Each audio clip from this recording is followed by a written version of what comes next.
Just what do you think you're doing, Dave? Nothing. Welcome to the Fortress of Dorkness, the nerdy nexus for all your geeky needs.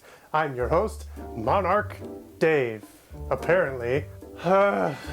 Guess what, viewers? Remember that one time we promised you a secret reading order? Well, here it is. We're covering DC Comics Armageddon 2001. An idea so good, they couldn't help but trip at the finish line. It's an apt and ironic name for the plot. In the future, Matthew Ryder lives in a dystopian society ruled by a totalitarian being called Lemon Arch. What? Sorry, Le Monarch. You know what? Just the Monarch.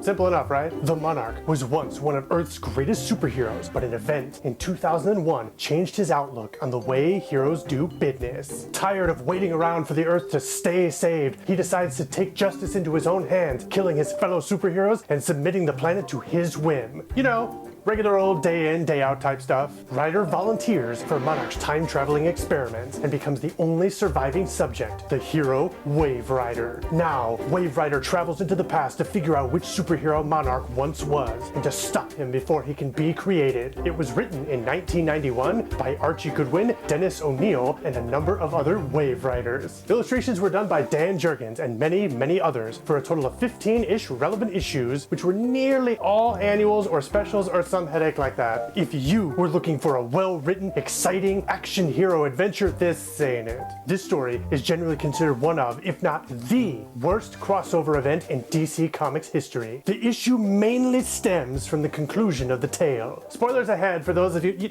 who cares, just go. The original intent was that the Monarch was Captain Atom. Oh my god! His power set, his stature, and hints dropped throughout the story all implied that Atom was to be the evil ruler. However, in this pre-internet age, the reveal was somehow leaked. Scrambling to keep the twist of M. Night proportions, DC decided to ignore the 14 issues that precede the reveal and changed Monarch's true identity to that of Hank Hall, aka Hawk, of Hawk and Dove fame. Who is that?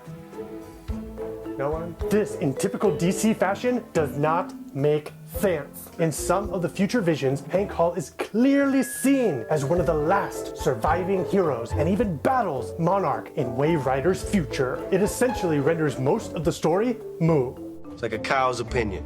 It just doesn't matter. Not that they weren't contradicting themselves already, and this just leaves a bad, cheap taste in the reader's mouth. Though many have tried to justify the in-story theory that multiple futures exist, a counterpoint is that if that's the case, any of the heroes could be the Monarch, which is even worse. We get that they were trying to do a story about governments, law enforcement, corporations and such, but man did it backfire on them. People hated it. A lot of the DC world was featured, but really the only main characters you need to follow are Wave Rider, the Monarch, Hawk, Dove, and Captain Atom. Superman, Batman, the Justice League, both America and Europe, Flash, and others do appear, but really they're filler to make you think that you should care. Spoilers, you won't.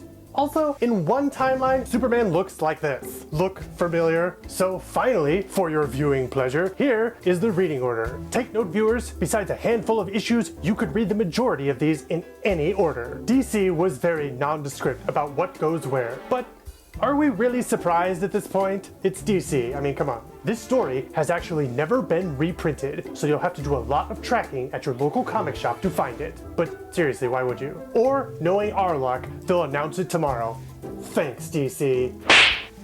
That's all we have for today. Leave your comments below so we can change them to suit our needs. Please like, subscribe, and follow us like the ever-seeing eyes of the Monarch monitoring his citizens. This has been Reading Orders on the Fortress of Dorkness.